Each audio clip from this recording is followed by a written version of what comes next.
But today, I can't thank Baylor Scott White Sports Performance Center for generously working with us on this event. Baylor Scott White, along with Lincoln Experience Center, are today's official hosts, as I said, and we have other sponsors who contributed. I'd like to just mention their names: Big D Party Rental, The Print House, Adam Alexander, LaForce Entertainment, Posh Floral, Zoe's Kitchen has your lunch, Kane Rosso, Frisco Studios. Next, our two hosts will come and they'll give some brief remarks. If you haven't met Dr. LaFernie and CEO Trevor Castaneda, I want to tell you about these two guys. They love Frisco, and they continue to generously give back. Hey, is Dr. LaFernie, where is he? Where is Dr. LaFernie? Where is he? Oh, there he is. Oh my goodness. He's in the glass. Hey, if you get a chance, just go say hi to him. He's just such a wonderful, wonderful person. And then after Trevor Castaneda, he'll step forward. We're going to have a short 1-minute video on Baylor, and then Trevor's going to come up and speak. And then you get to meet Evelyn Bryant. Evelyn is the director of Lincoln Experience Center. I feel like I go there probably, once every 2 weeks for events. They have such fabulous events there. You get to see their cars and go to these wonderful events at her place. Thank you so much, Evelyn, for contributing to our community and using your space for community opportunities. Thank you so much. So on with the show. Thank you.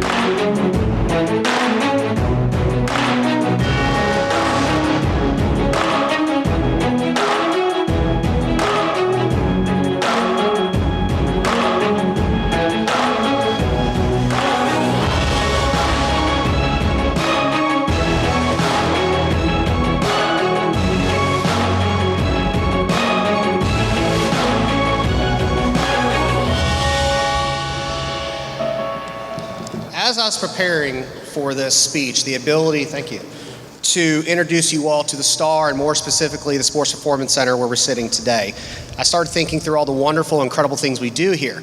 And by the time I got done typing this out and I timed myself, it was like 25 minutes. And then I received the email that I have 5 minutes to describe to all of you what it is we do in this building. So I've had to condense this down quite a bit, so I will do my best. So first and foremost, welcome to the STAR, more specifically the Sports Performance Center at the STAR. It's an absolute honor, obviously, to serve as the host for Mayor Cheney's Business Roundtable, and to have the opportunity really to provide all of you with a better understanding of who we are and what we do. I would gamble to say that for many of you, and I've heard this kind of throughout as I was eavesdropping in on your conversations, that you've passed by this building. You may not have really ventured in here to understand or explore or see what it is. So for all those out there, raise your hand. How many times is this your first time within the building? All right, wow, we've got to get you folks in here, right? I see a lot of opportunity. So for me, I want to explain what this building is and what all can be found in this building. So in short, the STAR was developed really to serve as an ecosystem for healthcare, in that it would become a one-stop shop for patients and their outpatient needs, right? So what exactly is in this building? What do we house here? Well, you have primary care physicians, you have specialists, you have outpatient rehab, urgent care, a pharmacy, ambulatory surgery center, a concussion program, and of course the SPC. I probably feel like I'm leaving something out there. But at the end of the day, it's really in itself, what I just said, an ecosystem. So you can see your primary care, you can be referred to a specialist. If you need outpatient imaging, you come downstairs. If you get hurt, you have the urgent care, which then you have outpatient imaging. If you need surgery, you have the ambulatory surgery center. If you had your knee done, you can then go to outpatient rehab. If you're an athlete, you can then come to the SPC to get ready to go back to play, right? So again, it's all-encompassing ecosystem for healthcare. So at the end of the day, what do we do here specifically, or why was this entity developed? The SBC was developed essentially to maximize performance and training. And when I said athlete, many of you are probably sitting here saying, well, this doesn't apply to me. I'm not an athlete. I'm not involved in organized sports. Well, it is true. The population that we serve or we deal with on a daily basis are majority time athletes, right? So that could be the youth athlete, the high school, the collegiate, the professional, and the international athlete. But I use the term athlete loosely because at the end of the day, it's really just anybody who wants to move better, right? So if you perform Ironmans or triathlons, or you like to garden, right? And you just, at the end of the day, want to enhance your active daily living, the SPC can help you get where you want to go, address your needs. So how do we go about doing that? Well, our training focuses on maximizing performance through neuromuscular control and proper biomechanical movements.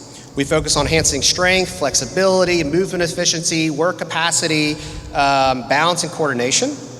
Additionally, we utilize innovative technology and industry best practices and techniques such as nutritional counseling and the cryotherapy and vibration and compression therapy, as well as sleep pods. So by the way, if you've not seen the sleep pods, they are absolutely incredible. If you need to take a 15, 20 power nap, let me know afterwards and I'll show you where they're at. At the end of the day, why do we have this? Obviously to enhance the performance of the athlete, but to ensure that not only we're training them correctly, but we are recovering them correctly. Recovery is just as important as training itself, and a lot of times that's where people miss the mark on the recovery aspect of things. So even if you don't really want to take part in the physical activities of training, but you want to take part in the recovery aspects, we have services available to be able to meet your needs. Another component of the SPC that we are extremely proud of, and I'm sure many of you have heard of it if you pay attention to the news and local media, is our partnership with the Frisco ISD. So the sports safety and injury prevention collaboration between the Frisco ISD and the SPC is the first of its kind given the scope, the size, and the resources that have been put in place to support this collaboration. And in essence, what this collaboration does, it opens up doors for our Frisco ISD students, right? Whether you're a student athlete or you're a student, to the technology we have here, to be able to provide services at games and during off-season training, but also a collaboration for students who are interested in healthcare in general or sports performance training. It allows those individuals access and exposure to that realm of healthcare so they can have experience prior to entering into college or to a technical trade. So they better understand what it is they're getting into, and really it gives them the ability to grow their inspiration to really serve within the healthcare capacity or healthcare realm. So the Frisco ISD component is extremely important to us. It's a highlight. We're proud of it. It is ever developing, actually on a daily basis. So there's always new ideas how we can further that relationship along. So with all that being said, if you're interested in learning more about the SPC, what we do, what we can offer for you, or how we interact and collaborate with the Frisco ISD, or of course the Cowboys who are located next door to us, or from a healthcare standpoint in general, I will stay after, obviously, to connect with you guys. I want to be able to answer your questions. If you have questions specific to, hey, listen, I have a triathlon coming up, or I'm going to do my first Ironman, how can you guys help? I want to put you in contact with my team members who are here today to address those questions and your needs. Additionally, one other component, and some of you may be able to see it up top on the second floor, we have what is known as the Gatorade Sports Science Institute. There are only, I believe, 4 of those in the United States, one of which is here in Frisco, Texas. And you're wondering, okay, well, what do they do there? They're, on a daily basis, they are working on studies and investigating nutrition, really, on the human body prior, during, and after exercise and competition. We are actually looking at ways today to open up the door to the Frisco ISD students to be able to rotate through the Gatorade Sports Science Institute for internships as well. So at the end of the day, I am extremely excited for this opportunity for you all to experience the SPC, learn more about it, but even following today's business roundtable to be able to ask your questions and clarify some things for you. So thank you very much.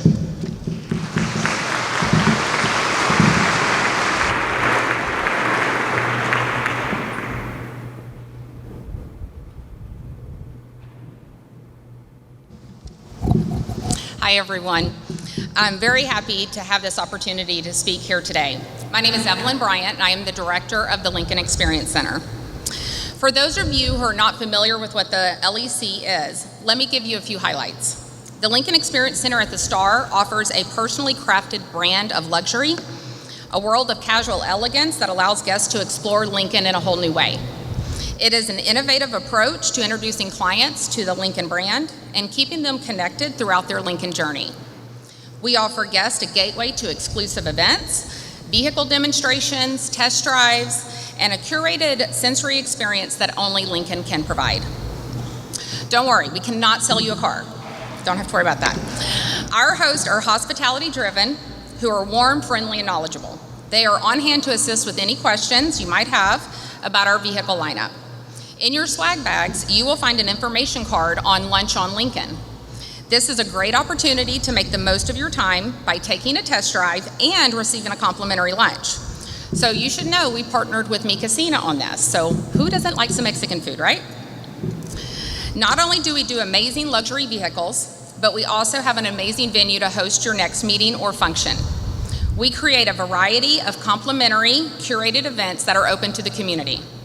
Every month, we host an artist showcase in different mediums. Could be paint, sculpture, or photography. And this month, our featured artist is Elizabeth Dryden. Next month, we will have Sips and Slices with Cane Rosso, featuring wood-fired pizza and Italian beer for Dad. And then this summer, we will be hosting a Flavor of Summer series with an exciting lineup of sangria and jazz, grilling with the Masters Barbecue, and we'll be celebrating National Ice Cream Day with a nitrogen ice cream experience. I would like to take a moment to say thank you to those who have helped us flourish in the Frisco community. I would like to thank Mayor Cheney and his staff, all the members of the Frisco Chamber, which there are a lot here today, so thank you, the Frisco Arts, the Visit Frisco team, Lifestyle Frisco, the Dallas Cowboys, and the team here at Baylor Scott White for their continued support and amazing partnerships. If it were not for this community and their continuing support, the Lincoln Experience Center would not have achieved the level of success it has. So you can find out more about our events and register to attend on our website, lincolnexperiencecenter.com. Please tell your friends and family to stop in, or if you find yourself in the Star District, please stop by for a complimentary coffee, but we do make a mean cappuccino, and give us the opportunity to let you explore the center. Thank you again, and we look forward to seeing you at one of our upcoming events.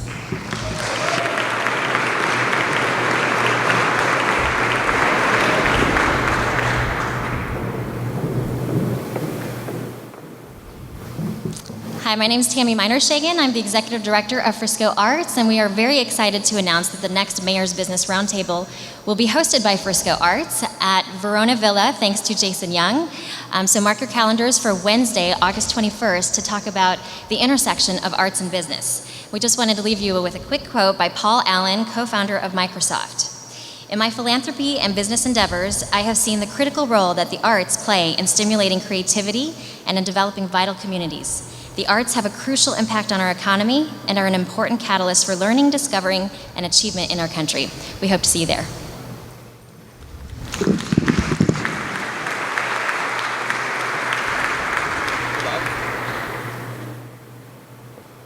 Thanks, Tammy. Please eat. Dig in. Well, thank you all and welcome. So excited to be here with you today. We're going to have a lot of fun today. I'm going to try my best to speak of everything happening here in Frisco in an hour or less. That's almost impossible. But more importantly, I want to introduce you to the people that are going to be the next generation of Frisco and make what's coming next so important. I first want to acknowledge some people. I know we have our Deputy Mayor Pro Tem, John Keating, is here. John, thank you for your support as always. And of course, our most important partner, our Frisco Independent School District, Dr. Waldrop, I know is here. We have trustees John Clacy, Debbie Gillespie, Renee Archambault, and a special congratulations to newly elected trustees, Gopal and Natalie. Are y'all here today too? Thank y'all.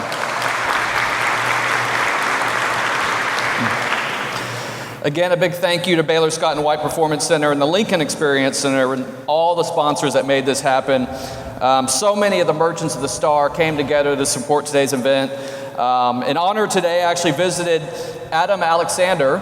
They dressed me really nice today and actually taught me how to do a pocket square. What do y'all think? But we wanted to thank everyone that made today special.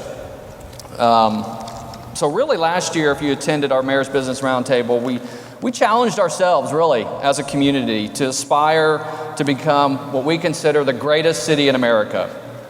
We challenged ourselves, we worked privately together, we worked publicly together, but we weren't afraid to actually say it out loud, that is what we want to achieve. Last September, we actually received some validation, of course, being named by Money Magazine as the #1 place in America to live. Of course, we all already knew that, right? But Frisco is great because of our people and our partners. We love having these gatherings together. It's an important part of our mission to hear from you, the business community. You are a big reason for our success. You create the jobs, you expand our economy, and more important, you're the type of partners that actually give back to our community, and you want to be a part of our community. And on behalf of our entire City Council, we cannot thank you enough for the support you give us. You know, in many ways, it's hard to believe that it's only been 2 years since I was first elected. It seems like it's gone by in a blink of an eye, and in other ways, it feels like it's lasted forever. So a few things that I just want to really quickly share with you as far as reminding you of the things that have happened over the last couple of years. You know, we cast a vision for Frisco, a vision to be unique and different, not just as a city, but throughout the community. We believe in open space here in Frisco, and that is one of my mantras, is that once you put concrete down, you can never take it up. We made the largest park acquisition in Frisco history. We're rolling out our Play Frisco initiative. We are building our new senior center. We updated our hike and bike master plan, planning out all of our creek corridors, and actually preparing Frisco to have what we consider the best park system in the entire country. We've grown from being the best place to raise an athlete to being the safest as well. Venues like this, Baylor Scott White Performance Center, Scottish Rite for Children, and the construction happening now at Texas Health Resources, where research will be happening for sports medicine. You know, my family has actually already been a beneficiary of that. My son Zachary was one of the first operations at Scottish Rite Hospital, and we learned about 2 weeks ago that his surgery was successful. And all three of my children are going to be up here this summer at Baylor going through their sports performance training. We have one of the most successful malls in the entire country, Stonebriar Mall, but they're not resting. Right now you see a new hotel, the Hyatt Luxury Hotel being built. Kidzania will open this summer, which will be one of the first of its kind in all of the United States. Hall Park, many people think Hall Park is done, and it's hard to believe that they're really just getting started. With 2.5 million square feet, they're about a third of the way done with the plans that they have there. They redid their master plan this year to add residential, to start adding some retail, a new park, urban park in the middle of it, and to be a home of a future performing arts center. We actually opened the Star and the Omni, and the Omni here is the most successful Omni they have in their chain. We turned a Players parking lot into what will become the future home of Dr. Pepper Keurig, Frisco's first Fortune 500 company. The Gate, our first development out of Dubai, IGO, they're going to start going vertical on their building. That'll be 2.3 million square feet of luxury hotel, luxury residential, and Class A office space. After nearly a decade of work, we finally concluded Exide negotiations, which will pave the way for Grand Park. The vision of Grand Park has grown even bigger. What was once a 300-acre planned park has now grown and exploded to nearly 600 acres with a trail that will last to Lake Louisville and all the way to the rail district. That will truly define our core. We had a great partnership with the University of North Texas. We're going to hear more about that here shortly. That was one of our most important missions, was to bring higher education to Frisco, and we did it the right way while partnering with the Collin College that was already here in our community. The two of them are working together very well. We opened the National Soccer Hall of Fame, and our tourism is exploding. Thanks to Marla and Visit Frisco's team. Thank you, Marla, for being here. We went over 6 million visitors to our community for the first time, leading to tens of millions of dollars of economic impact. We approved plans for the Railhead, our first Class A project north of Main Street, which will have an urban park the size of Clyde Warren Park. And we already have our eyes set up north with Project Lesso, which is a next generation mall along 380. And of course, all of you have heard of the PGA headquarters relocation, Hunt Realty and FEME partnering to develop 2,500 acres that will really define our northern core. We're going to hear more from Ron and the economic development team here just shortly, but we have rebuilt our economic development corporation from the ground up, and you're already seeing those successes here come to light. We've changed our culture. We decided we're not just going to be a city that focuses on sports, but arts as well. Tammy and their team in the Frisco Arts grew 700% the first year that I was mayor and grew 400% last year. I challenged them that they went down last year and their percentage growth increased. We're embracing our diversity. You know, Frisco's becoming much more diverse every single day, and we're adding 1,000 new residents every single month. We became a city that was going to be known that supports veterans, nonprofits, and we were going to lead in innovation. But most importantly, we decided we were going to be a city that communicates and engages with the people of Frisco. And that's why when I gave this first speech after I was elected as mayor, one of the things I said was we were going to communicate with you, and the last place that you would find me would be at City Hall. And so with the help of Lori's hard work, Lori Medina is amazing, by the way. I failed to recognize her.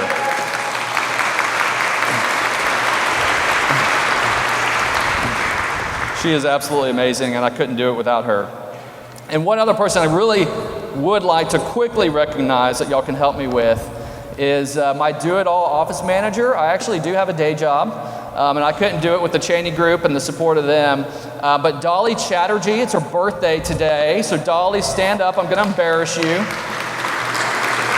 No, you have to stand up, Dolly. And we're not going to sing happy birthday because I'm on a tight timeline. But on the count of three, we're all going to say happy birthday. Ready? 1, 2, 3. Thank you, Dolly. Frisco is strong in our financial health. We have a great team. Nell Lang and George Purefoy and their team, what they're doing. For the first time this year, we actually received a AAA bond rating, which is unheard of for a city that's growing as fast as us. And only 8% of the cities in the country actually have that type of bond rating. We built a capital reserve fund, which is something that will protect Frisco going forward.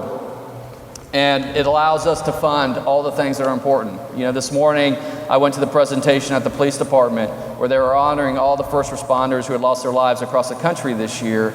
And it was a very powerful reminder that when we talk as a council that public safety is our most important investment we make and why 50% of our budget goes to that, making sure they're safe serving us is just as important.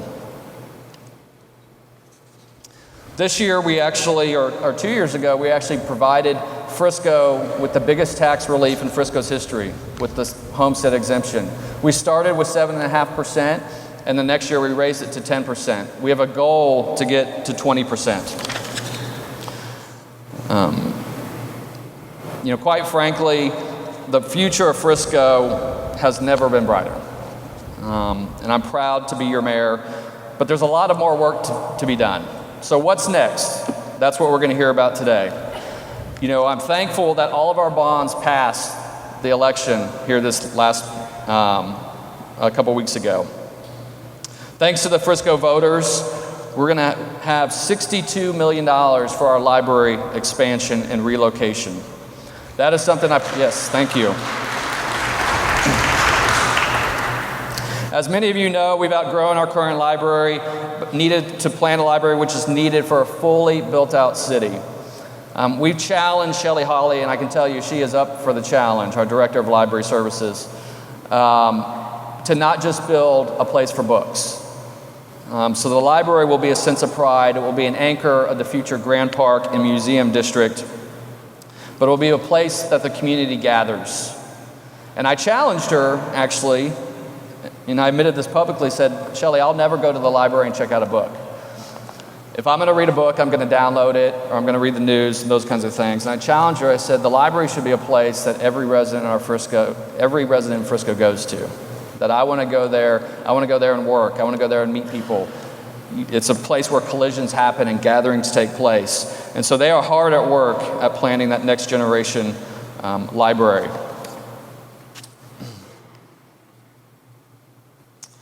Part of that vision will be the museum district. Recently, SciTech Discovery Leadership talked with me about improving their facility to be on par with the future new library. I want all the museums, SciTech, the Video Game Museum, and the Museum of the American Railroad to connect with the library so we have a more inviting space. This area will be a place of pride for our residents and businesses, and really will be the anchor between Grand Park East and Grand Park West. Part of the bond also included $155 million for street and road improvements. It feels like all of Frisco is under construction right now, but there's still a lot more work to be done. I know anyone that, like us, that lives near Main Street, we're going to have a parade when that project is completed. I've been a big proponent of creating a unique downtown district. And if I was going to tell you one thing, if I said what's going to happen next is going to be redevelopment of downtown Frisco. That is something that's very important to me, and I plan to start that later this year. It's already been renamed the Rail District, drawing in our history of the railroad which runs through it.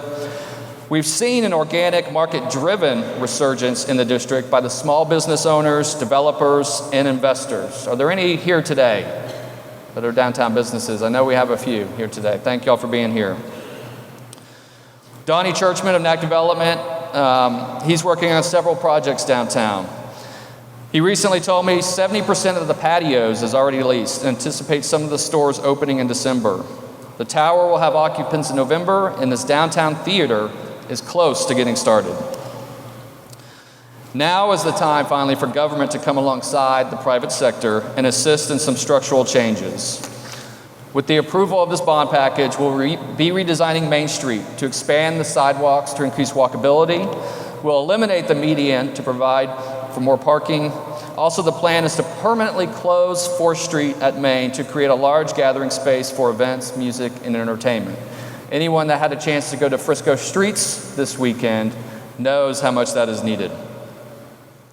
We'll be pushing for this construction to happen as soon as possible, which we hope to begin later this summer. What do you guys think? How are we doing?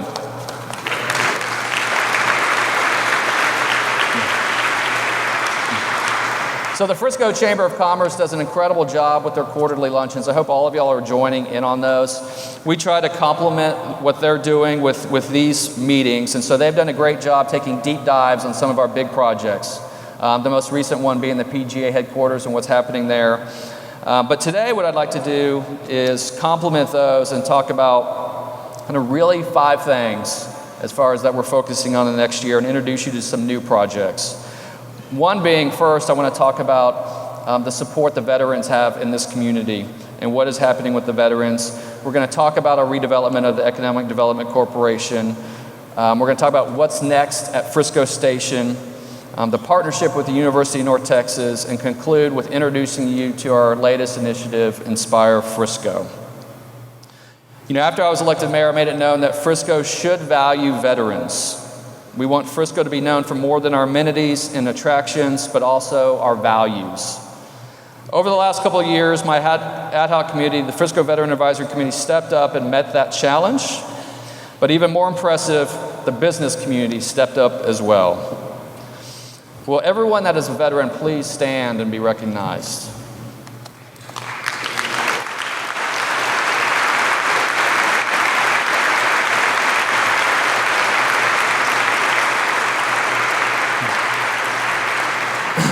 So now I'd like to introduce you to my veteran leadership team. We have America's favorite council member, John Keating.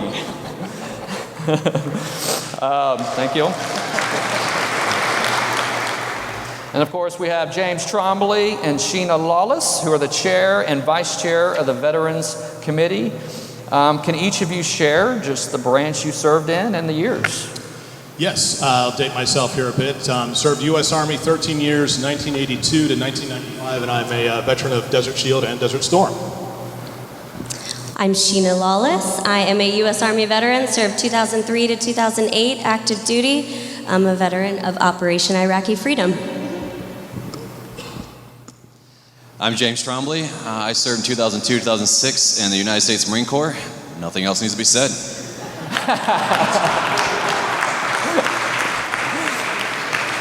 John, we'll start with you. What is the purpose of the Veterans Advisory Committee?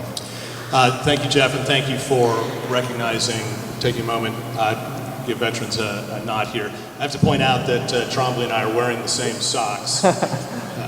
I missed the memo. Yeah, she did get the memo. So we, as veterans, wanted the Frisco Veterans Advisory Committee to be more than monuments and parades. We wanted to actively engage our veterans and leverage their talents and their time right here in the city with the goal of providing them opportunities to continue to serve their country by serving their community. That's great.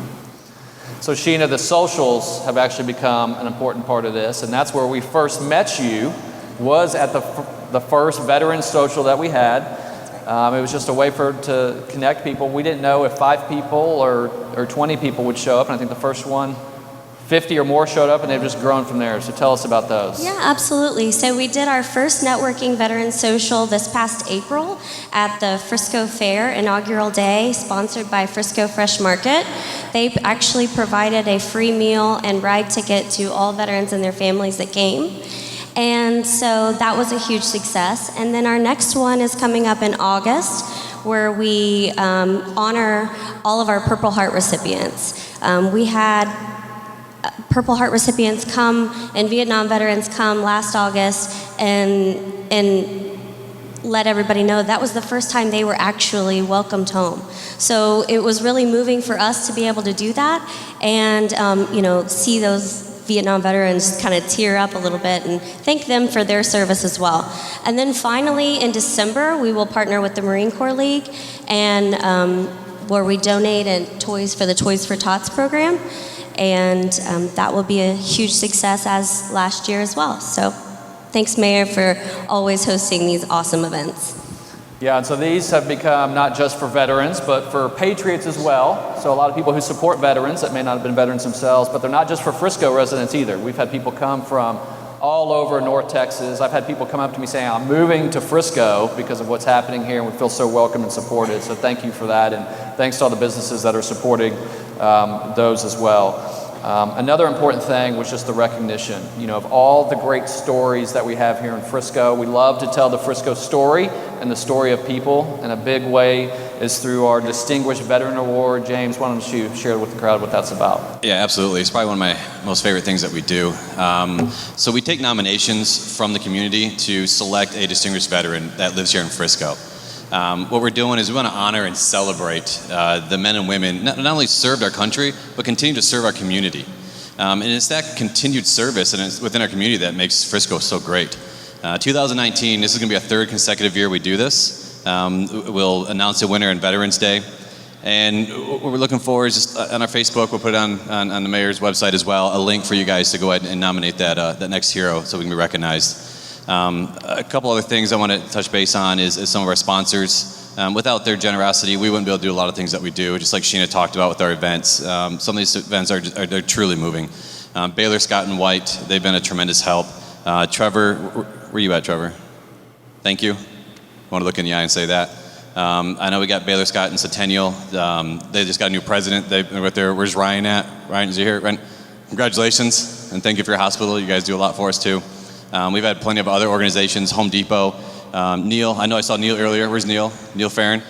Yeah, owner of Strikes. When it comes to veterans, he does not know how to say no. I mean, his doors are always open. He's always welcoming. He's a great guy. As Shenna mentioned, we do have more socials and events coming up. If you guys would like the opportunity to sponsor one, feel free to come up to any one of us, and we'll be more than happy to give you the details on that. One of the things we notice with all this actions that we're doing to veterans within Frisco it's bringing more veterans to Frisco. It's bringing veteran-owned business to Frisco. It's bringing people and other businesses and companies that just want to live in a patriotic community that's pro-veteran. I know for one, I feel welcome here. I love being in this town. I have a great opportunity to raise my kids here. So I want to say thank you to everyone that makes Frisco the way it is. From the bottom of my heart, thank you. And I look forward to some more years here. That's great. Thank you, James. Well, all the activity around veterans, the net result is everyone wins, right? Obviously the veterans as well, but it just makes it a better sense of community. So let's give them a big round of applause for everything they're doing to support the veterans here in Frisco. And thank y'all so much for all your work. Appreciate you. So next, please join me in welcoming Ron Patterson. He is the president of the Frisco Economic Development Corporation. As I mentioned in my opening remarks, we have essentially rebuilt the Economic Development Corporation from the ground up. We tasked Ron with that job, and he's knocking it out of the park. So thank you, Ron. Thanks for being here. Let's welcome Ron. Thank you. So Ron, since you've taken over, we've seen some changes. So talk to us about your back to basics approach. Yes, sir. You know, first of all, you got to have a great team to do anything. And I have a wonderful team of people that I get to partner with every single day. So every one of you in this room, thank you for everything you do. Bottom line is this, is that we wanted to get back to core function. What that means is going after headquarters and jobs every single day. And now, have we been accomplishing a lot of great things over the years, even before I ever got there? Absolutely. But what we wanted to do is just make sure we stay honed in on that, get laser focused on it, and actually also start an outbound process. You know, we got a lot of inquiries. We got a lot of people knocking on our door every day, as you know, Mayor. Mm-hmm. But what we wanted to do is make sure we turn that around and we start knocking on the other side of the door, and we start an outbound process where we go out and actively recruit businesses, and that really has caused an uptick in interest in Frisco. Believe it or not, it actually increased a little bit. That's great. So what are the results that you're seeing from this renewed focus? Well, the results that we're starting to see here is that our pipeline in terms of activity is full. We've got a lot of corporate businesses that are looking at us. They're very strong interest levels. But in addition to that, the other thing is that we've seen a change in the mix of what that pipe looks like a little bit. And by that, what we mean is that while most of the time it used to be you could wait many months, 36, 48 months for a building, for a build-to-suit, well, today we've got businesses that are walking in the door almost every day that says, no, I need to be moved in 12 to 18 months. So anybody in the room who has anything to pulling a building vertical, go. Because we can help you fill it up. We need buildings built as quickly as possible because we have a full pipeline and we can help you fill that building. Just a couple of examples, if I might. This is a very short list of just very, very recent activity. Wanted to point out T-Systems, one of our most recent ones. 80 employees that are coming in the door, a healthcare industry related business, technology related. Brierley Partners, who is doing a lot of loyalty rewards, 455 employees. Altair Global, a corporate reload services agency, 361. And then, Mayor, you touched on it a little while ago, Keurig Dr. Pepper, right in our backyard over here, over 1,500 employees coming here.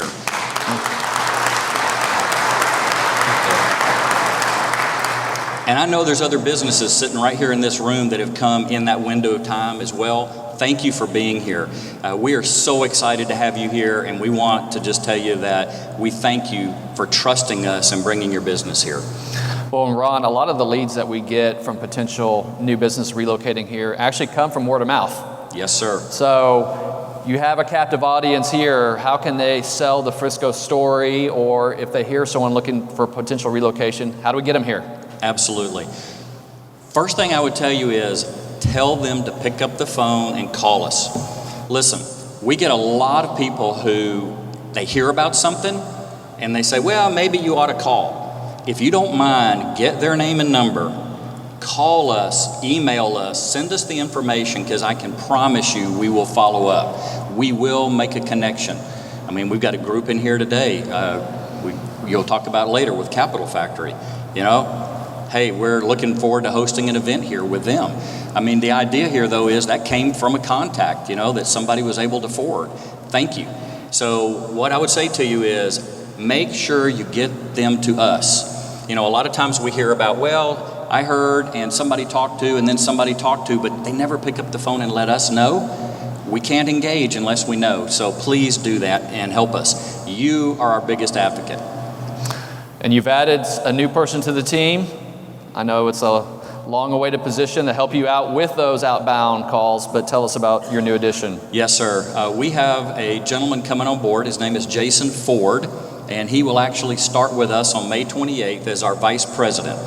We've had a vacancy for quite some time. We wanted to make sure we had everything laid out and we had our game plan so that we knew exactly what type of individual we needed and what kind of experience we needed, so that we went out and then targeted that. And this gentleman has quite a bit of corporate relocation experience, and we're very excited to bring him on board. So last question, Ron. We talk about brands in Frisco, that we like great brands, we like great partners that want to give back to this community. What does it mean to have the Dallas Cowboys, the PGA of America, and now Dr. Pepper Keurig in our community for your job going forward? It's priceless, I think is the word that I would put on it. Anytime that you can connect your brand to another great brand, that's a win-win all the day long. And I would say that having those brands here really opens a lot of doors that we wouldn't otherwise get open. So I would say to you that, but what we want to make sure of is as we partner with them, that it really is what you talk about all the time, partnership. We want it to be a partnership. We want to be able to help our businesses who are already here, but also then let them help us to bring new businesses. We just went through a process whereby we were interviewing C-level individuals in the community. And one of the things that we learned was we had one company working on a project, and they said, man, we really need a partner in this technology area. And then we met with another company that was doing some tech, and we learned, they really needed a partner to be able to provide a service. And we've now connected those two businesses, and it's amazing what's coming out of that. So I would say anytime that we can bring a good, wonderful name like the ones you named, does nothing but help us. Well, I think we could have a whole luncheon just talking about what's going on in economic development today. So please join me in thanking Ron and his team for the great work that you're doing. Thank you, Ron. So speaking of economic development, now I'd like to introduce Mike Berry, CEO of Hillwood. Come on up. Hopefully the arm's getting better. It's very appropriate that I'm in the Baylor Sports Performance Center. In case I need to go to physical therapy right after our visit here. Well, Mike is with Frisco Station and Hillwood, and really is going to be Frisco's next big thing, in my opinion. And so, well, we hope so. There's a lot of big things going on already, so we're just glad to be part of it. Well, give us an update, break some news maybe. First of all, I just quickly want to say, every time I hear the mayor tell the entire Frisco story, it just reminds me what an amazing city this is. We're out on the road selling Frisco every day as far as promoting Frisco Station and the whole city, and people are amazed when they see the stats and see the numbers and see all the major assets that are here in the community. They're amazed at the story. So congratulations and thanks for letting us be part of it. We are right next door, 242 acres. We literally wrap around the star, Frisco Station does. So we're blessed and fortunate to be drafting really off of the Cowboys brand that you just talked about and the whole Frisco story. But for me, being in the development business for 30 years and looking at the pace of development in Frisco, and particularly in our project, we started construction in July of 2016. It was a wheat field before then. And there's now $450 million of investment on the ground right next door to us around the star. And we've got another $150 million of development projects in the pipeline that are either about to start or will be starting between now and the end of the year. So pretty exciting place to be.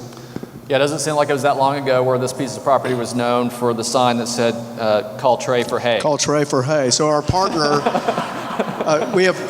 it's a three-way partnership, which I think is also unique about Frisco Station. We have the Redmond Partnership, which was the original landowner, Trey Sibley, call Trey for hay. Hillwood, our firm, who's the general partner, and we're responsible for the overall development. And then the office development partner is Van Trust Realty, who is developing our office product in the project. We have one building complete. Ron mentioned Brierley. Brierley is one of our lead tenants in that building. It's full.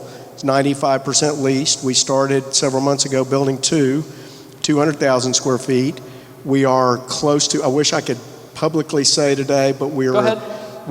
I'm not permitted to, but I know for certain there's 60,000 feet of the building that's already leased in a 200,000 square foot total, and Van Trust is about to launch design on building 3, so that we'll be out of the ground on our 3rd building. To Ron's point, we need to have spec space in the market all the time because you never know who's coming, and you have to be ready. So we're committed to try to keep spec product on the ground at all times so we can capture this wave of corporate growth coming into the market.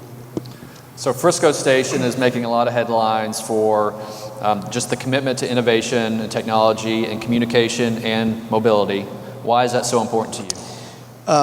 When we began, as I mentioned, 3 years ago, really started looking at the plan and looking at Frisco, we knew Frisco was a leading edge city and we had to position Frisco Station as a leading edge project. So we came up with really 3 basic marketing principles around which we've rallied in everything we do, whether it be marketing, branding, infrastructure development, or building development. And those 3 are smart, creative, healthy. And I think those match up pretty well with the big vision of Frisco. So we wanted to differentiate ourselves as a smart, creative, and healthy community. And in order to do that, you can't just talk the talk, you've got to walk the walk. So we went out and partnered with AT&T first and created a partnership to put 5G evolution into Frisco Station. We didn't last very long because 5G is now almost a commodity, the way it's rolling out so fast. But we were the first official master plan development that AT&T sanctioned as a 5G development. Now they're rolling it out everywhere. But just to give you an idea, that takes your speed, your 4G speed, which is like 240 megabits. 5G evolution, which is the bridge, takes it to 800 megabits, so basically 4x. And then when we hit full 5G, which we'll do probably within the next 9 months, we'll be at 10 gigabits. So you're going like 10x in terms of speed of where we are today, which is pretty amazing.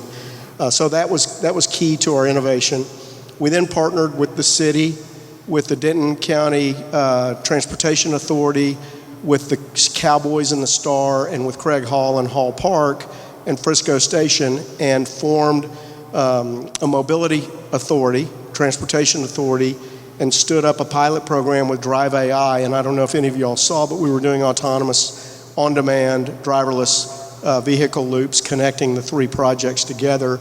That pilot lasted for 6 months. It's ended now, and now we're working on how do we take it to commercial. But we proved it thanks to the vision of the city and others, and now we've got to commercialize it, and so that's what we're working on. Lastly, we partnered with Uber 2 years ago to be their vertiport partner, Hillwood did, across North Texas to build an infrastructure system for Uber Elevate, and we start construction in 2 weeks on our first vertiport right out next door, which will be the front door of Frisco Station, and they'll start with helicopter service to prove up the airspace, and then we'll hopefully be flying urban air taxis in the near future. Yeah, I did the first ceremonial ride for Drive AI, the autonomous cars. I'm looking forward to maybe being the second ride in Uber. I want to see it go up once first, I think. You might want to be second. I'm with you on that. Well, I mentioned in my opening remarks just how important open space is to me. In fact, within months of being elected, we actually passed by ordinance that here in the city of Frisco, commercial properties now have to have at least 10% open space. And there's not a lot of developers that want to do that, quite frankly, because they could always build something else. But our rationale as a council was, well, we want the type of developers that do want to do those kinds of projects and those caliber of projects to build out the rest of our community. And y'all have a 30-acre park plan, which is actually above and beyond even our requirements. Tell us why that's so important. Well, the plan for Frisco Station is a very dense urban development program. So we've got 5.5 million square feet of office, 2,400 residential units, 4 hotels, 300,000 square feet of mixed use. So you've got, if you're building that aggressively, you've really got to trade that off with open space. So we committed to a 30-acre linear park through the entire project, which basically everything in the development feeds into, and it ties everything together. We finished our first phase called the Bend, which as you're driving home today or back to the office, if you just swing around the corner, in between our urban living project, Station House, and the 3 hotels, you'll see the Bend, which is the first piece for this linear park. And I think the bottom line, the reason we're doing it is because A, it's important to meeting the vision of Frisco and the vision of the project, but more importantly, people gravitate to it. And quite frankly, it sells real estate, becomes a community asset, creates a lifestyle that people want today, and we think it may be the most important thing we're doing. That's great. And Mike, the last thing I'd like you to share with the audience is, I'll just kind of pull the curtain back a little bit. When we made our Amazon pitch, as far as trying to get Amazon here, I'm still waiting for Jeff Bezos to call me back and tell me he made a mistake. But Frisco Station was our #1 site that we put out there as far as where it would fit. So you've kind of reserved a piece of the property for that kind of caliber of corporate campus. Tell us your vision for that. We still, and who knows, they may come back around now that New York is off the table. We're hearing that maybe there's a chance they could circle back with some of the other places they looked at. But we were able in the master plan to preserve a 50-acre site on John Hickman, what will be the future connection of John Hickman, where we can accommodate a campus-type corporate user as opposed to having to do a vertical environment. We can do an interconnected campus environment. We're hopeful that Amazon or someone like them will take advantage of that, and we're ready for business. So we're still out there knocking on doors. Well, thank you, Mike. Thank you for investing in Frisco. Let's thank Mike Berry and appreciate him. Frisco's next big thing. Thank you.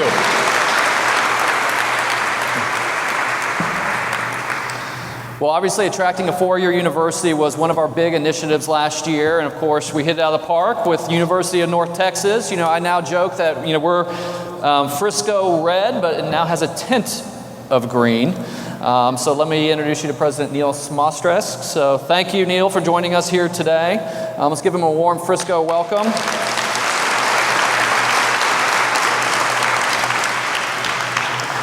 When I speak to a lot of crowds now, I tell them, when we look back 20 years from now, I think the one thing we'll say that was the most transformative in Frisco's history was the University of North Texas deciding to build their campus here. And so it's going to be incredible. But give us an update on where things stand. When are we going to break some news? When are we going to break ground and start building? Wow, if I told you, I'd have to kill you. First, Jeff, I got to say that I speak for everybody at the University of North Texas. I have never been involved with a city and with people who are more dynamic and more exciting to work with, and we are truly inspired by the progress that you made here. Mike was up here saying every time I hear the story, it gets better and better. Well, that's how I feel, and I think that creates opportunity for us as well as opportunity for you. As far as the master plans go, well, things are going swimmingly. We've been working with the City of Frisco, and of course, Ron and the Economic Development Corporation, and big shout out to Ron for all he does for us. We've been working with the school district and with Collin County, and we have a mix of students and faculty members and people from the community who have helped us design a campus that we think is just going to be spectacular off that Panther Creek Parkway. So we're at the stage where the first building is being programmed.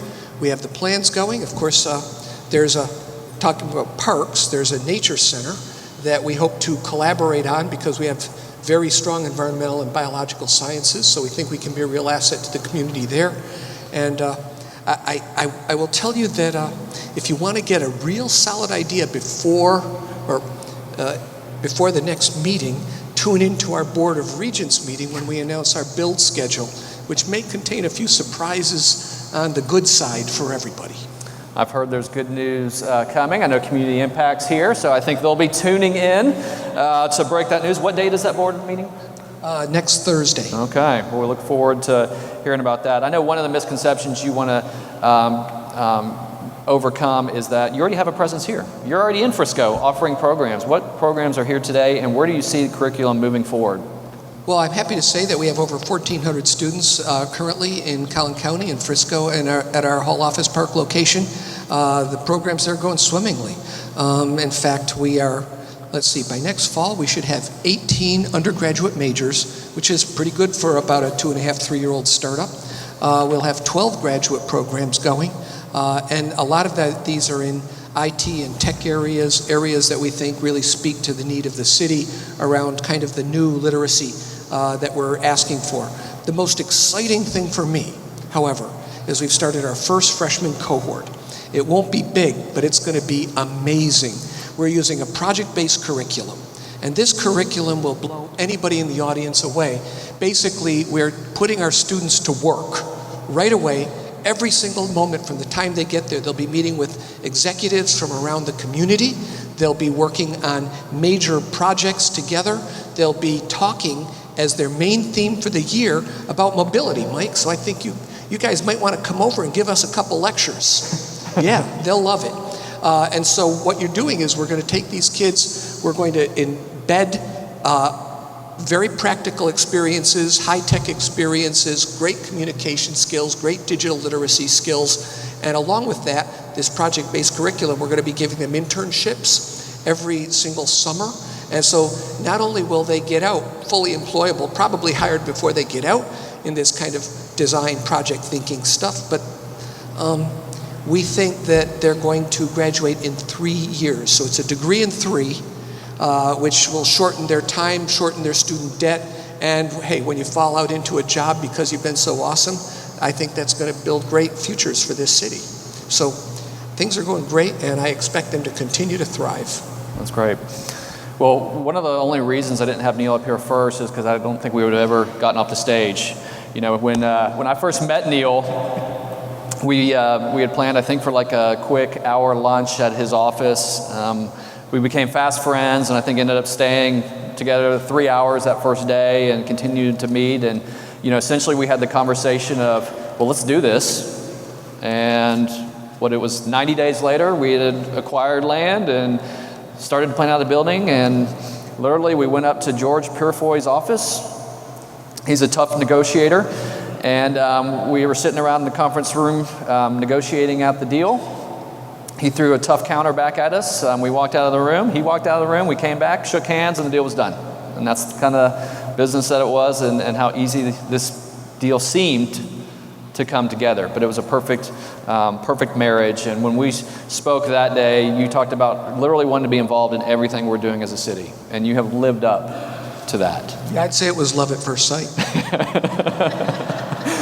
And so I don't think a meeting goes by, whether we're talking about a performing arts center, whether we're talking about the PGA, they're involved with that, whether it's a business here. You know, what an incredible tool for us as a city to have such a strong partnership. It's like nothing that I've seen, so thank you for that. But you've been an invaluable resource for us and the EDC team as far as a business attraction team, saying we'll build special curriculum just for our company. So you're speaking to the business leaders out there today. How can you help them achieve their goals? Well, one of the things we said when we came here is that we're going to do degrees that will be build to suit. And that means that we're not afraid to adapt our degree programs. We've got some fantastic programs, and there's some other announcements that are just about ready to pop, but we've been really playing big in the online arena, and you can expect to see UNT Global here soon. But we will adapt curricula to the needs of your business. You get a hold of us, you talk to, there's a couple folks out here in the audience. We've got Wesley, wave wherever you are, over there, who's the dean of the college at UNT Frisco. We've got our provost, Jennifer Cowley, and we've got our innovation guy, Mike Rondelli. And so we've got someone who can address any need that you might have. But we will put together a custom curriculum. If you have a corporation that needs something special, we'll work on BAAS degrees, completion degrees for those who've gotten something started. You need something de novo, let's talk, let's see what we can do, let's see what skills you need embedded, and that's what we're here for. We're not here to just offer the same-o. We're here to try to match the pace, intensity, and dynamism of an incredible city. That's great. Well, obviously, I'm a University of Texas grad. I think a lot of people know that. I think I'm going to have to come get another degree just so I can say I'm a UNT grad. Yeah, is that why your hair's burnt orange? Nice. But I know when we started meeting, and every time I hear you give a presentation, I'm just amazed at the things I didn't know about the University of North Texas. So share some things that people may not know about UNT. You know, we have a huge number of programs, degree programs, but we have a huge number of high-quality programs. We have 72 programs ranked in the top 100, and we're moving up in every category. In fact, I'm having trouble keeping track of the progress that we're making academically as we really move heavily into Tier 1. We've got great research programs that are growing. In fact, this was a great year. We set records, all-time highs in every single measurable metric: retention, graduation. This year, we plan on graduating over 9,900 students, many of whom I think will end up in this great city. Will be hopefully that same kind of engine for the economy here in Frisco. But here's some fun ones, okay? These are a little off the wall. We have one of the largest number of National Merit Scholars in the state, but we have students who are extraordinary. They're out there winning major national competitions, whether they're in logistics and supply chain, or in engineering, or in finance and financial management. This past season, we nominated 4 students for what is arguably the top academic honor for students around innovation in the country. It's called the Gold Award. And we put 4 students up. That's all you can put up. Everybody else puts up 4 students. In the state of Texas, the only school, and this almost never happens, that got 4 Goldwater Award winners was the University of North Texas. UT was a close second with 3. And the other ones didn't even measure up. So we're not just a big institution with over 38,000 students growing strong. We're an institution that is a very high quality institution that's dedicated to providing solutions for the communities around us. That's great. Well, I know we're going to move on and talk a little bit about Inspire Frisco, which is our new initiative with the partnership with the University of North Texas to support entrepreneurs. But tell us your thoughts on the work being done in this efforts. Well, as you know, we have now taken possession of and have done some renovations to Inspire Park. So it's a perfect Inspire Frisco and Inspire Park are made to work together. I will tell you that there are 18 tenants ranging a range of businesses with a lot of high techs in there. But I think the more important and exciting parts for us that pay out immediately is that students who will be at the University of North Texas here in our hall office and ultimately on our new campus are getting internships with these companies. So we're beginning to train young entrepreneurs, and we're putting them into the innovation pipeline in a way that I think will multiply over the years. So we really look forward to what we're doing. There's mentoring programs, there's public presentations, and if you don't know, again, see Mike Rondelli. We're working, of course, with Capital Factory and a number of other great companies who we believe will help to capitalize some of the ventures that are out there. And I'm excited. We're also bringing the full talents of a Tier 1 research university to Frisco when it comes to business innovation and their needs. So businesses, not just can we produce great students for you, we can solve research problems that you might not be able to handle. And again, we'd be delighted to work with you and partner with you like we have with the Dallas Cowboys and a number of other organizations here, Jeff. Okay. Well, Neil, last thing I'd like to ask is just kind of cast a vision of what people will expect from the UNT Frisco campus from opening day, number of students, to where you see it going for build out. Well, as we inhabit the new campus, we think somewhere between 3,000 to 5,000 students are going to be boots on the ground. We think that's going to grow fast because once you have a campus, it's a magnet that will pull people in. I would say, wow, I could get in trouble for this. 20 years from now, I think it'll be a real interesting debate to know whether UNT Frisco is bigger or UNT Denton is the bigger campus. You know we're competitive here in Frisco. I know. So I look to see, I don't think 20,000 is a reasonable number to have somewhere between 10 and 15 years from now, maybe even sooner. And I think you're going to see that with incredible activity around PGA partnerships and our sports programs and some of the online and tech stuff that we're doing, that this is going to be an epicenter for new thinking in higher education. That's right. Do we have any UNT grads here today? Wow. Go green. Go mean green. Well, thank you, Neil. It's always a pleasure. Please join me in thanking Neil Smostrex. Thank you.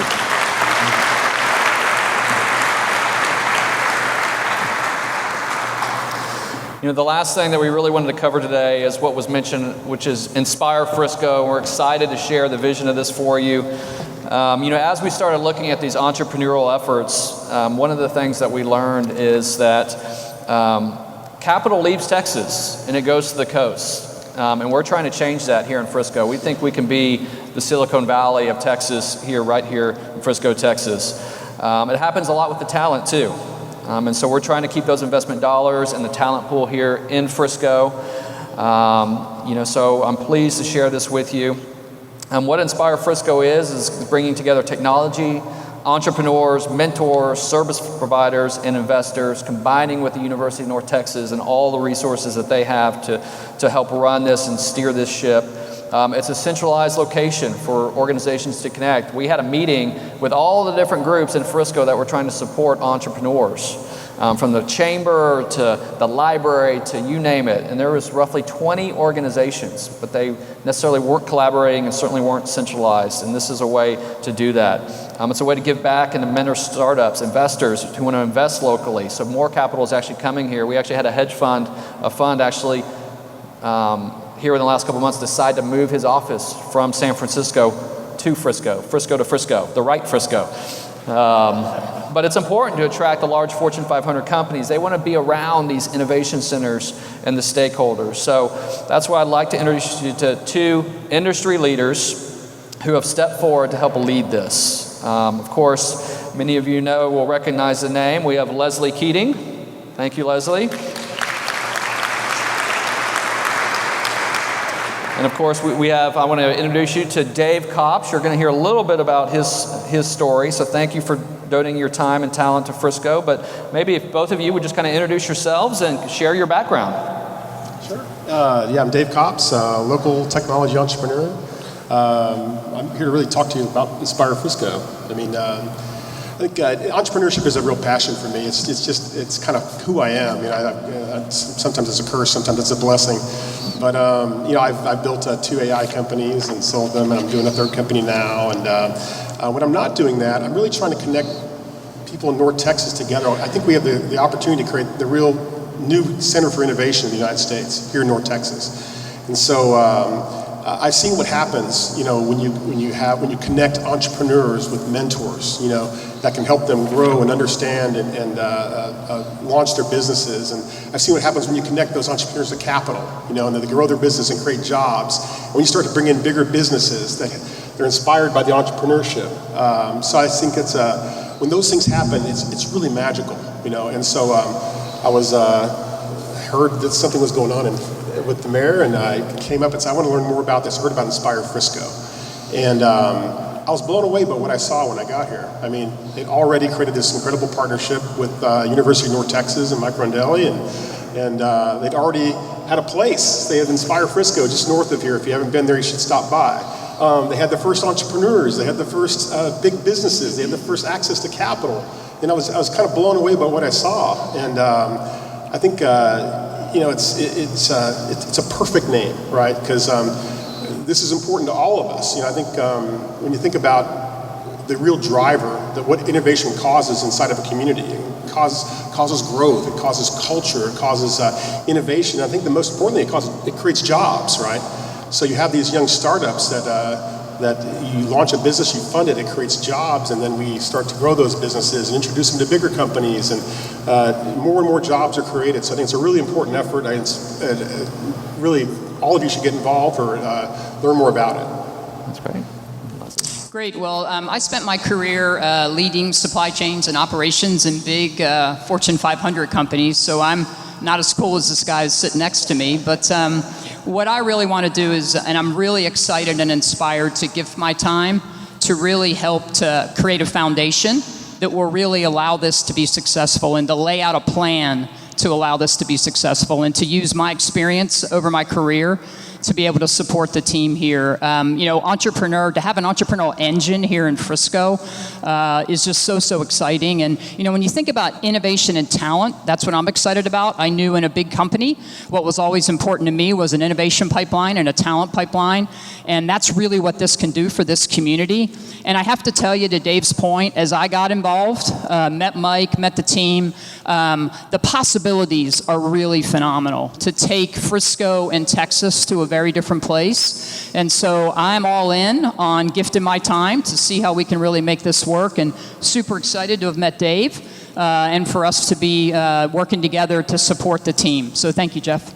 Thank you. Well, Jerry Jones once famously said that he's caught the Frisco flu. And so the latest person to catch that Frisco flu is Brian Chambers of Capital Factory. Please join me in welcoming him to the stage. Brian, come on up. And while he'll be a new face to the audience today, he won't be for long. They've made major inroads, really just transforming the tech sector in Austin, just explosive growth. If you're in entrepreneurship or technology in the state of Texas, you're going through Capital Factory, but love for you to share your thoughts and why you made that famous drive up from Austin to see what we were doing here in Frisco. Yeah, thank you so much. It's great to be here. So I would first like to kind of say we've got two missions at Capital Factory. One is to help technology entrepreneurs scale their business. And the second mission is to change the amount of venture capital that startups receive in Texas. Texas only receives, despite how well we do in everything, quite frankly, we only receive 2% of national venture capital relative to California's 56 or 58%. It's time to change that. And the story of Capital Factory started out in 2009 when our founder and CEO Josh Baer and a group of friends decided they wanted to do more than just invest their money. They wanted to help startups succeed. Today, Capital Factory is widely regarded as one of the best growth accelerators in the country. But we're more than just that. We're the most active venture capital investor in the state of Texas. And Capital Factory's really become a center of gravity for entrepreneurs. It's a marketplace where startup founders, innovators, mentors, VCs and investors and corporate innovation arms collide. And they get to work on projects every single day. And so we've got hundreds of startups that co-work from Capital Factory. And about 11 months ago, we opened up a new office in Dallas. And we've got 26,000 square feet. It's going very well. It's not the only office we intend to open up. And Capital Factory is growing really great. But I would say there's three things that really differentiate Capital Factory.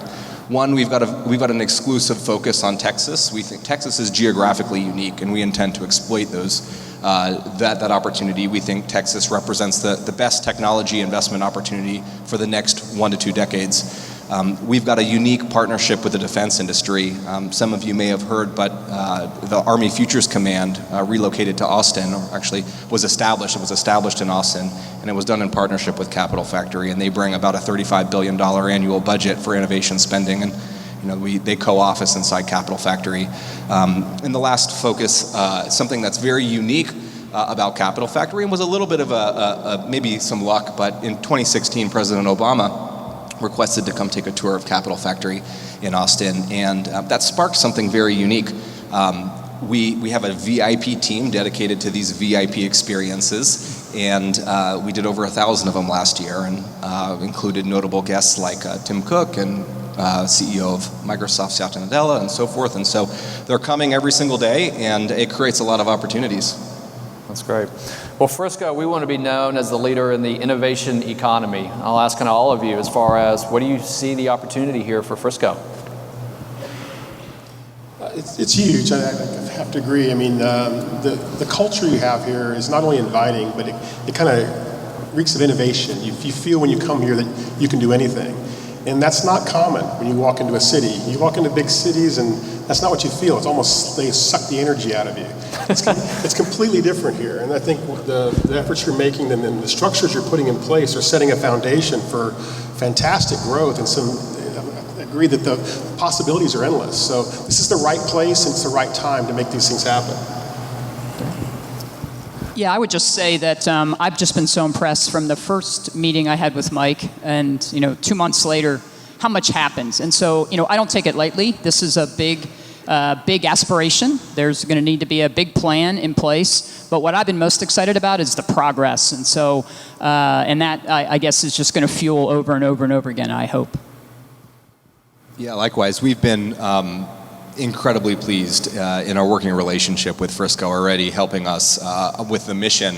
And that's incredibly unique. You don't find that with very many cities, the aggressive nature to really, really help with a company's mission. And so we're very excited to be here and looking forward to help transform and help scale the technology companies that are here and with great entrepreneurs.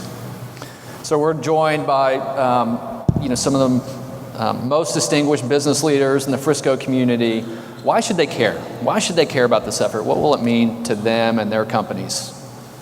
I think we spoke a little bit about earlier that innovation and entrepreneurship are a lifeblood for economies and for businesses and for cities. And so I think this effort is showing that the mayor is.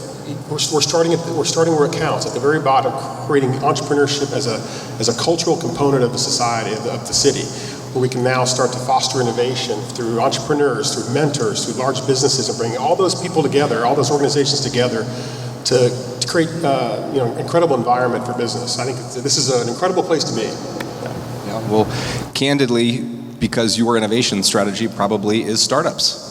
And we see it every single day from the largest corporations in the world showing up that are being outmaneuvered every day by the most innovative entrepreneurs. And so it's very more important than ever today to have good collaborations and working relationships with innovative founders. And I would just say connections and possibilities. So I think this is going to allow for a whole different set of connections that would have been harder for you to find potentially without this engine going here. Right. And Brian, I know you have some events planned to come through Frisco. Why don't you share kind of the plans and how people can learn more about your mission? And yeah, so on June 4th through June 6th, we are Capital Factory is hosting the JP Morgan Texas Startups Roadshow. This is really important because it really assists us with our mission. We're bringing 40 institutional investors from outside of Texas to come have a Texas experience. We're visiting 4 cities across 3 days. That's Dallas, Frisco, Houston, and Austin. And they'll be seeing the best part of each city. They'll be greeted by local investors, which is a big part of building relationships, foreign investors building relationships with local investors. And I think it's really exciting. It's a big opportunity for every single city to showcase the great things that are going on. We've got some members from SoftBank that will be joining us. We've got members from the Walton family that will be joining us. And, I think it'll create a lot of opportunities. I think Frisco will be one of the most exciting stops as well. That's great. Well, you'll be hearing more about Capital Factory and their impact on Frisco in coming months and years, really. So thank you for believing in what we're doing here, and look forward to that partnership. And Leslie, for people here that want to learn more about IF Talks and Inspire Frisco, what's the best way for them to get engaged? Absolutely. Just reach out to myself, reach out to Lori, and we'll make sure we get you connected with all the right people. All right. Well, join me in thanking them for all their hard work. So thank you all. Thank you again for being here.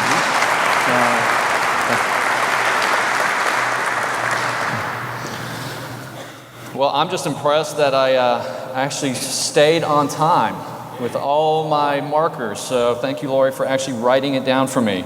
But thank you all for coming today. I hope you enjoyed just getting a flavor of all the things happening here in Frisco. Obviously, we're just scratching the surface of things that we could have chosen to talk about today.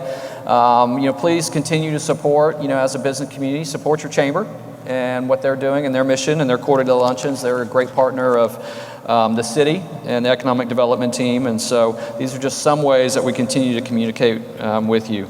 As always, I want to solicit your feedback. So we want to hear directly from you on things we're doing right, wrong, or indifferent. So I welcome all of y'all to send me your comments, tell me personally, text me, call me. I think a few of you are texting me from the audience. I can feel it going on, so I'll find out what I did wrong today. But most importantly, just thank you for believing in what the city is doing, in the mission of Frisco, and what we're all trying to accomplish together. Days like today, we get so busy in the day-to-day. when we meet people from the outside that look in and say, gosh, what's happening in Frisco is incredible, it's remarkable, it's not happening anywhere else. And you have to take a moment to stop and just realize just what an awesome time we live in and what an awesome opportunity we all have collectively. I firmly believe this is the greatest city in the country, and I'm the luckiest guy in the world to be honored to be the mayor of the #1 city in America. So thank you again for all coming today, and thank you for your support.